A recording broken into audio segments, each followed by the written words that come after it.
领导真正会这种东西，他自己抱着就走。不对呀，为什么你这个也要？就开始往回捡。他说这个1年没用过。我说这是 camping 的东西啊，我们不是暑假就回去了吗？这个我拿的。你看你现在还说是我，记到现在，这个不止5年。这个锅我不背，这个。他这个计费方式是按偷渡的方式来，有点道理。来，我们喝口酒壮壮胆，又要讲故事了啊！讲鬼故事，吓人的故事。不是，问题是什么？鬼不可怕，可怕的还是人。恭喜阿婆跟乔叔乔迁之喜耶！同喜同喜。终于搬进来了。就是很多人搬家是一件很大的事情。是的。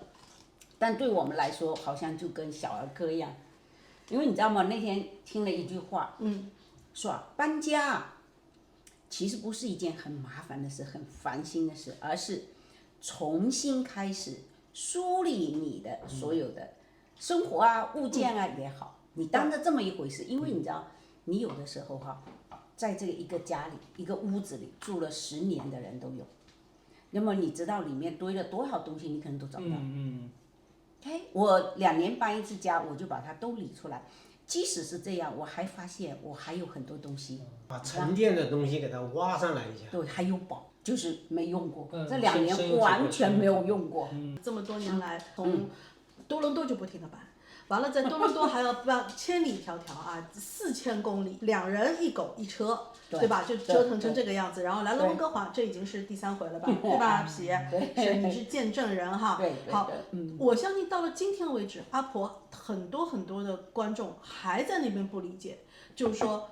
太辛苦了，你们太折腾了。因为为什么哈？其实我在认识阿婆之前，虽然我自己也整天都在搬，但是真的会感觉每搬一次家叫什么蜕层皮，真的，累得蜕层皮。但是半条命没了，是吧？那这就是很多人认为的搬家。是的。那在我看来，我搬家每一次为什么我都很高兴？我一般会安排提前整整1个月时间给我整理，我就当这一刻重新整理自己的生活。搬家如果没规划好是心累。对，操作手段、技术上，我是见证了，就是我们那个年代那个搬家，到现在哇如此现代化。我们那天跟他闲的不要的，就相当于什么呢？我们那天就是做的太早了，到了商店没开门的这种感觉，对吧？你要是11点钟开门，我们9点钟就去排队了。你说你过去怎么搬家？过去没有搬家公司，现在有搬家公司。对，过去是没有这种服务的。你们那时候有搬家公司了？我们小时候没有，没有，我们但是后来中国那边肯定就是有的了，后面有的，还有专门的那种家政帮你整理，然后就是你可以来，我回头发几个视频给你看，就是你可以乱倒一地的垃圾，然后冲进来一堆人，然后就帮你各种连整理带打包，然后他们来负责。就是记录到底什么东西该放在哪里，登记哪里，然后到另外你新的地方帮你原物按照你的个人习惯给你放回去。但是这一场搬家，蜕的那层皮是你的钱包里的皮。我认识一个当年现在不知道，当年是拿了吉尼斯世界纪录收集水晶球的人，他在上海有多少个几千个水晶球，他花了将近1万块钱人民币，就有人来负责帮他包水晶球。搬到新家拆水晶球，把水晶球放回他的玻璃柜里面，将近1万人民币。我父母搬家，我的印象中最早的一次搬家，大概在我3到4岁的时候。我们那里要供土地公要供土地进贡一下。就你说土地公，土地公就来了。对，就那意思。就是说，我就告诉土地公，我在这儿住下了。是这意思吧？对，这个就是宣示主权。是我父母那一代，他一定是干这个事情的，但是我就干不了了。让乔爷好好回忆一下他的童年这个要往前倒一段时间。时代都坏掉了。我们这种倒带短一点的先回忆好不好？我印象当中阿婆，我小的时候是很少搬家，搬家是一个巨大的工程和巨大的事情。然后那些3姑6婆。爸爸的单位的、妈妈的单位的同事都在那一天出现了，人多的不得了。然后小朋友就他们就别烦，你们玩去，然后就别闯祸就行。然后就有很多的迷信动作哈，就包括我给你建议的叫先搬米，然后呢接下来竹竿。这跟我一样。就楼房里面，我们那一样，一定要竹竿，因为过去是要晾晒衣服。对，往上顺，顺到那个竹竿那时候很重要，因为阳台上它传播这个晾衣服。你说那什么意思？是节高吗？对，节高，就好意头。我倒不知道有这个寓意。有，我们福州也有，也是要搬竹竿。我是有这印象，对。我们那个时候就有意思，我们那个干嘛你知道吗？也都是靠同事吧。因为都是机关，他们大部分是来自外地，因为我们机关不是本地人不多，都是外地的，你知道吧？外地的那怎么办？没有亲戚朋友，那个时候又经常搬家，分房子嘛，就是对，那个时候单位分房嘛，你从一般科员没错到科长，你又到处长，你的楼房子会一直。怪不得就是你搬家的时候，全部同事都是知道的，爸爸妈妈都知道。然后那个时候最有意思，现在为什么不可能出现呢？那个时候相对比较廉洁，所以我家里有什么也不怕你看。他要提前1个星期啊，周末我搬家啊，你们谁点到到我那里。很荣幸。去那个集合，就参与了领导的家务事儿，对。然后你知道吗？这是领导看得起你，领导相信你，对。那不然你看他领导家有什么都知道。不过这话又说回来，领导真正贵重的东西，他自己抱着就走。是吧？那是自己抱的。那你看到的是什么？我看到都是大衣柜，这是最重的东西。领导应该是半夜3更先搬了一批，把重要的先搬掉。那个时候有36条腿呀。留到我们能摸得到都是大五斗橱、大衣柜，都是死沉的玩意儿。那就是叫你去的目的就在这儿，是让你出汗的。不是那时候也挺可怜，就是因为他们其实没有搬家技巧。对，就很容易受伤。楼梯一转弯。喝了、碰了、擦了，就很多，没办法。特别多这种球。电冰箱是4个人搬的，2个在头，2个在下，是4个人。我印象很深，就我看到，比如回国的时候，看到邻居家在搬家或者怎么样，都是什么？我今天要搬家，对吧？我就到小区里面门口菜市场，去找那些等零工的那些外地男孩子，哇，个个都是肌肉可厉害了，然后个儿很小，黑不隆咚的，然后就是很便宜，几10块钱。路边啊，坐了一排，带着锤子、凿子，人家还有那个时候是包括你装修什么，当时也是这种什么包工不包料，然后就看拿个锤子就坐在那边，是这种。我爸是化工局那个时候，他们是就最早我是在里面的那个5号，后来我搬家搬到1号，我真的很好玩。那时候我爸妈跟我说要搬家了，然后我跟下面小伙伴生离死别。就那种我要搬走了，然后又不知道搬去哪嘛，然后就那时候就觉得永远都碰不到了，然后几个就在那边哭啊，然后就有这个画面。对，过段时候发现就搬到前面了，没有去年还在一个动作。我现在脑子里面是个什么画面？记得我们看有些连续剧，就是拍以前事情的连续剧，然后就爸爸在前面骑个黄鱼车，然后车上装的家里的5斗橱啊，然后小孩就坐在后面，然后后面一堆小孩追在那个黄鱼车后面在挥手哭，然后那个在哭，就那种。我们家就是用黄鱼车搬家的。是那都是黄鱼车，因为我父亲是门市部的那个商店的那个，他们就有黄鱼车。对，拉货的那个。拉货的，只有这样才是，这也是算是利用了职权的那个是。听搬家公司师傅讲，车都到了他还没整理。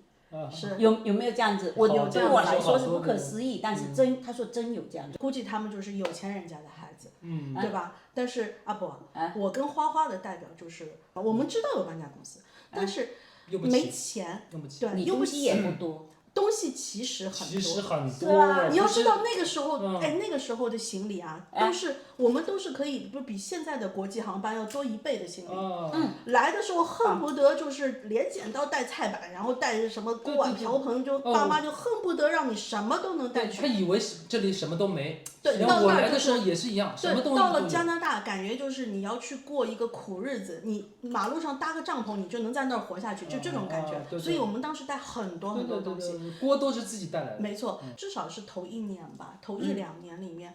搬家是根本不舍得去请搬家公司的，但是那个时候会有什么？因为刚刚来，学校不稳定，或者是我们当时还撞上了，你撞上没有？我不记得，就是我是撞上了，刚刚来才没几个月，撞上那个当时温哥华的 TransLink 大罢工，公车局大罢工，当年那一场罢工到今天为止的罢工，我们经历过那场罢工呢，觉得现在罢工小 case，当时大半年整个温哥华是没公车的。大半年，所以四干圈还没了，四干圈有，但只有一条线。对，好，那大家都干嘛？蜂拥的搬到 SkyTrain 沿线去，从我住的地方走到 SkyTrain 车站，坐 SkyTrain 的时间不算，下了 SkyTrain 走回来，路上花1个小时的时间，就刚开始，那不得不要搬了嘛。这些我们控制不住的社会的原因，可能或者房东他，对啊，有啊，对，还有 roommate，还有就是刚来的时候是住 homestay，然后呢，没住多久就翅膀硬了嘛，然后就开始要往外自己住了，对不对？还有各种理由的搬家。阿婆，你知道吗？我的第1次搬家，垃圾袋，对我也是，我们用垃圾袋，全部是用垃圾袋来装我们要搬走的东西。黑的，一来啊，大家抓着垃圾袋就往车上装啊，好，连垃圾袋要搬到都搬过去了，根本搞不清什么是垃圾。没错，就是着急，因为请人帮忙，就是请有车的朋友帮忙，也不太好意思让人家帮你，还挑，也知道明白自己就是怎么样。还有，这个垃圾袋搬到新的住的地方了嘛，对不对？我的毛病又来了，我懒得收拾。结果就是好几个月之后，黑垃圾袋还在。我有个问题，有没有味道？还有一种可能，最后把要的东西扔掉了，把垃圾袋留下来。有干的事儿。上次我是有教训的，你知道吗？这个教训非常深刻。我在温莎搬家的时候，是我自己搬嘛，我自己去租了一个那个 U-Haul 的那个箱子，搬到湖边去，结果因为这个导致的物品损失啊，他一直挂了我5年念念叨叨，说我有个锅没把它不知道又哪去了，完了我这辈子说不清楚，你知道吗？送到女朋友阿婆的锅很严重，我那个特别好的一个锅就不见了。对呀，他认识说我们公司又赔不起，他去捐了，一定是因为那个时候不是，他是一车一车拿到那个。所以我当时要是有保险我就好办了，我就能够用保险来 cover 这口锅。他都拿到2手店，然后他。拿嗨了，就把我那最好的锅拿走。你看现在还说是我，记到现在，这个不止5年。这个锅我不背，这个锅。这锅太沉重了，背这么多年，你知道吗？我那时候也是，我们搬家，我当时跟我室友2个人，也是各种用垃圾袋搬嘛，那都是小 case 的，最主要就是越搬越多，2个人开始检讨这件事了，怎么能越搬越多？这个不对呀！要说我们要定个计划，我们定个1年原则。1年内不用的就给我扔，然后同意吧，然后我想想，可以，就这样定了。然后2个人开始各自整了，整完到那边一堆要扔的东西，然后我就 double check 一下，然后我看了看，我说不对呀，为什么你这个也扔啊？就开始往回捡。他说这个1年没用过，我说这是 camping 的东西啊，我们不是暑假全回去了吗？这个暑假没用呀，你就已经扔掉了，你这个1年的那个原则也要稍微随机应变一点吧。什么麻将牌也扔掉了？我说麻将牌为什么扔掉？1年没用，1年没用。那他很那个，他很遵守原则，很死规矩啊，1年没用。绝对是跟性格有关。如果按照这个标准啊，金条是一定要扔掉的。你金条3-5年一般都不会用的那样。然后有一个东西他跟我争了很久，就其他东西他都同意。有一个黑色的一个秤，他看了半天，他说这个东西干嘛用的？你干嘛不扔？我说这个是我们回国打包行李用来量那个，因为你这个很重要，因为你差一点点工，他不让你上飞机的，你知道吧？所以一定要拿这个来量你的那个行李的。每样都是必须。对，到后面发现根本没办法扔。其实我跟你讲，我只有一个原则是1年不用要扔的，就是衣服。跟那个，对吧？其他的你都说都是有用。我知道你这个观点，你在节目里面说了，但是我每次看到你那几集啊，你看你每办一次家就说一次这个，每办一次家说一次这个事，我每次看到我都在自我检讨，我到现在为止，连我10年前的某一些衣服都在，而且我这10年没穿。为什么呢？因为我一直没有回到10年前的体重。我一直会觉得我当年好喜欢那条裙子，但是我现在穿不下。但是我相信我自己一定可以重新再塞回去。那是另外一个概念。我有好多这样的。你是为了那个我到时候能回来再穿这个。我就对自己没失望，就对自己还有信心。对，我曾经穿过这个，那是另外一个，那是一种念想。很多念想，就念想。占的位置很大，现在。我觉得每一次的搬家对我来讲，就是一个成长。以前现在很少有人说了这句话。一般的话都是老移民，想办法去赚新移民的钱，去坑新移民。老留学生呢就坑新留学生，是吧？就是我们刚来的时候是经常会听到这个话的。那我印象非常深，要跟一个好朋友从2个不同的城市搬到麦社烫去住。当时我就自认为自己就是已经是混成温哥华小混混了啊。然后就是我去安排了一下，然后还派了几个男生去我那个 roommate 那边帮他看东西。那我们都是请搬家公司，那个时候已经请得起搬家公司了啊。我请了个单独的搬家公司，他找了一个单独的搬家公司。他一直给我打电话，搬家公司车还没来。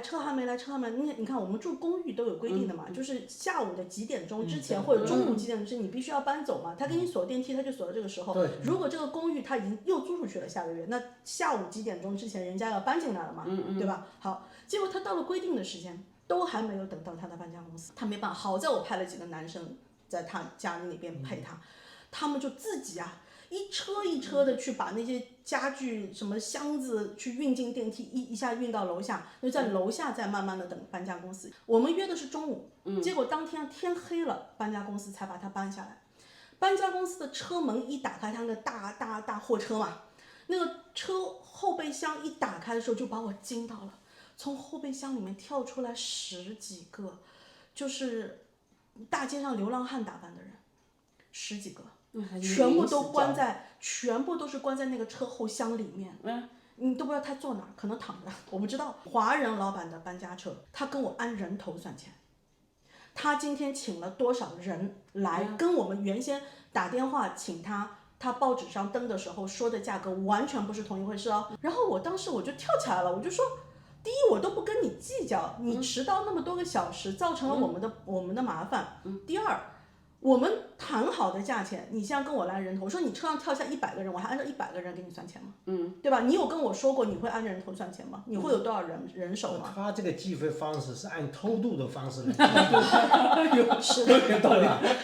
他这个德行很像偷渡，而且他当时让那一帮哈，就长得像流浪汉一样的全是老外，5大3粗的，就臭烘烘的，全部都站在我的厨房。占满，的确，如果只有我在，我可能真的心里面会害怕。但是当时是找了几个年轻力壮的男的，人高马大的在我旁边，我就让他们站在我边上，我就开始跟那个老板开始吵。那时候就是他们表现的机会了。其中一个人高马大的是我的前任男友啊，他居然中间打了个圆场，他觉得我们吵得太凶了，他跟我说。我们不然各让一步吧，我马上我就跳起来，让什么？我绝对不让，开玩笑。这个已经淘汰了，这个男的就淘汰了，所以变成了钱。好，那我就跟他讲一件很简单的事情，我们今天是在这里吵架是吧？我现在晚上报警，我们让警察叔叔来判断一下这件事情。对，这个本来有点敲诈了。一个是敲诈，一个是你怎么解释你车上装下这么些人，对不对？好，最后他一听我要报警了。他终于又回到了那个，就是我们一开始说好的广告的那个价格，结清钱，灰溜溜的就走了。我们哪怕到了异国他乡，规则我懂，原则够坚定的情况下，没有人可以欺负得了我们留学生。对我当时是这样讲。但是那个时候就这样乱象吗？我还真没遇到过。是的，早期的确实很多都不规范的，都是这样。你要听我这还有。真的，继续，真的喝一口。哎呦，我一讲到这个事情，我就有点小生气哈。你从来没跟我讲过，不知道，在我看来都很顺利，我搬家都是说好什么几点就几点就，你说呢？是什么呢？其实我们也有我们不好的地方。我们当时一场搬家，找搬家公司是基本上把整张报纸的电话打一遍。谁能给出最便宜的价钱？我知道。我觉得我后来自己在反思，先上来多少钱一个小时啊？然后怎么算啊？几个小时起啊？我们就是真的是让别人一听你的口吻，就是你是在找便宜货。还有什么日子？你看啊，一年当中有多少次？一年没几个星期是这个样子。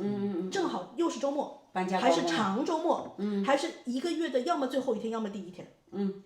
这些日子其实各大搬家公司，哪怕正规的要死的那种，都很忙，他都忙得脚跟朝前。那更不用说他还要想办法去抠钱的这一种，他可能今天他明明满打满算只能接5单，比如说。他今天就给你接出个15单。那天那个迟了就是这个样子。没错，他迟就是因为他都接，反正你搬家你都敲定了，我保证你在今天你临时找不到别人，你只能等我来。你不等我来，你有的选吗？没有，那就在晒着吧。那我们还是比较厉害，我们向来都是避开这些日子。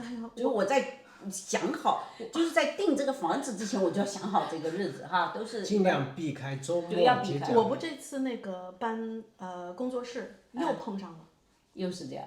对，7·1长周末，又是周末。我觉得你这是故意的，你肯定请大师算过。他的东西要搬走，结果造成他那个搬家公司半夜被警察扣住。他的工作时间已经超了。然后警察就觉得说，在这个点钟不应该再看到你们，警察还扣了他这辆车的牌，让他这2天都不能再继续工作了。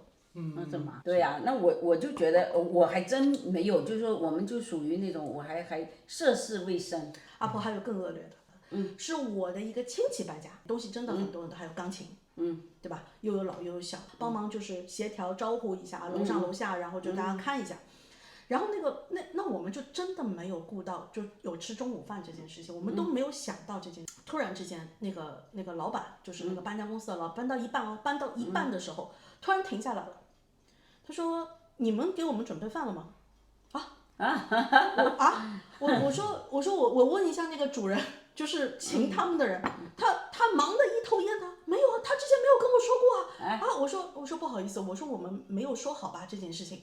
然后你知道那个老板现场，如果我当时的手机可以录视频的话，我一定录下来。他让他的团队整个停下来，在现场大吼一声搬得满地都是，当时东西就是里里外外，电梯里面还有的时候，让他们全部都停下来，然后就跟他们说，现在开始吃饭。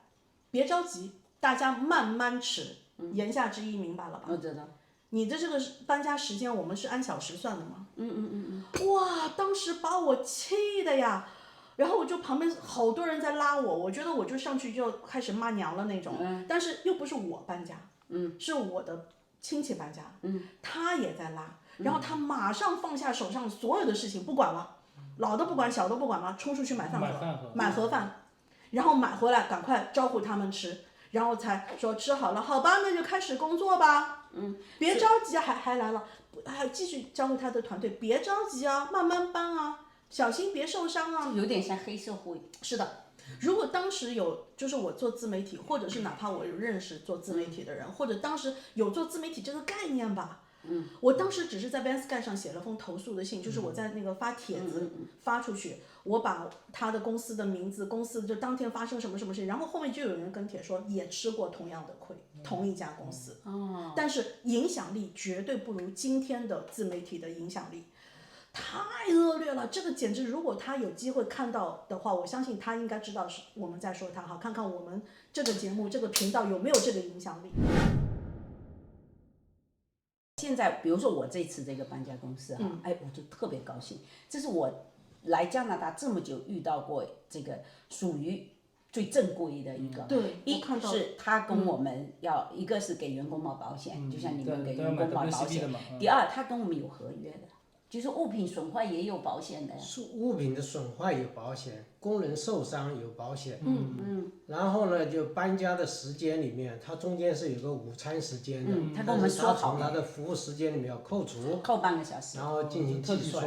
他就是非常的详细，就是说，然后如果东西坏了怎么赔？这华人公司有这么正规的。这个就是说明什么？搬家它就是从初创时期的这种，野蛮生长，草台班子嘛，大家都凑在一起，把这生意做起来，到现在规模化、正规化，包括你去看他的车，他车的那个工具齐全，对不同的状况他都有所准备。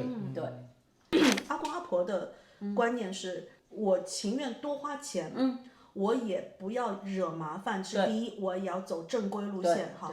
那你肯定是会比一般的要给更多钱吧，对不对？贵，对不对？要贵一点，要贵一点。那如果说大部分的人还是觉得说，我想先比一下价钱的话，你比价是正常的，应该的。这边所有的新人也是鼓励你货比三家，你一个项目你向三家询价去定，也是。但是呢，它不影响你去正规化运行这个生意。从表面上看，你是好像价格高了一点，你从经济上要多付出。其实呢，按照加拿大的行为规范来说，是保护自己。因为如果他的工人没有保险，受了伤，你作为雇主你是要赔偿的。那这个的风险你是不知道的，有多大？你明白吗？包括请装修公司的工人，如果都是临时工，没有保险的话，从楼顶摔下来，残废你都要赔偿的。那都是大事，这是保护自己。所以我们所以为什么我就一开始觉得我们思路是对的，所以我刚才就讲，我从来没遇过像这样，就我们一定要找一个正规。你今天比如说搬家，你多付了300块钱的工钱或者服务费，但是你去除了这些风险呢，你的风险可能是5万、10万的风险。责任险。第三方责任险就是 cover 这个的。所以你一般是这样，你一定要找这家公司，它有 WCB 是给工人的，对吧？有它的 insurance 是专门 cover 这一部分的。比如说我现在它是有专门的给装修这一块的保险，每个都有不同的保险，不同保险，你要确保它都有这些东西。那这个时候等于他在帮你 cover 这些。你想想看，我们这个搬家公司，它不只是它工人有保险，它对你物品也保险，或者损坏你什么对它有保险。所以这里说的雇主不只是他这个工人的老板。还包括是你使用他服务的人，你是所以为什么要有合约？就像你刚刚讲的，你第一个例子，如果出现那样情况，你怎么办？因为这个世界上啊，任何人都会犯错，上至总理，下至那个 labor， 下至 happy 也会，所以 happy 也有保险啊。所以你看啊，包括地产经纪，他有错误保险，他给客人做错了，他要赔偿，有保险 cover， 对吧？律师犯错，他是要。那天我们的律师给我秀了一下，他的犯错的保险是赔偿额度是达到1000多万，对吧？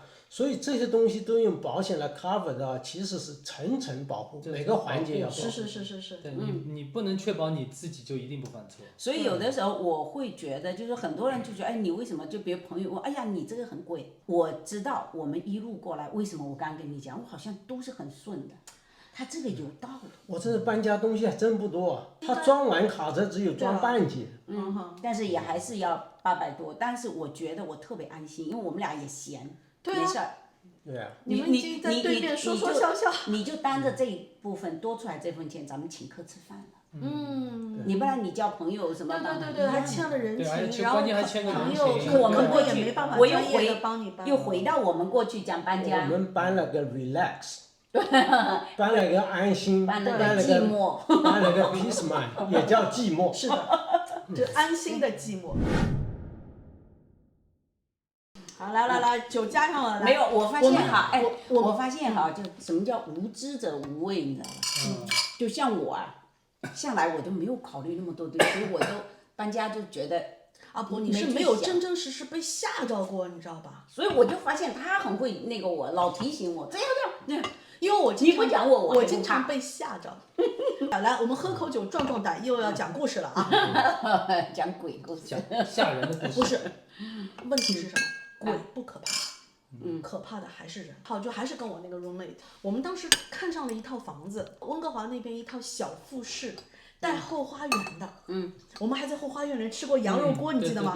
对，洗手间、厨房都很正，我们就很喜欢那套房子，而且租金很便宜，当时租金还不到900块钱，便宜吗？现在一般的你觉得要多少？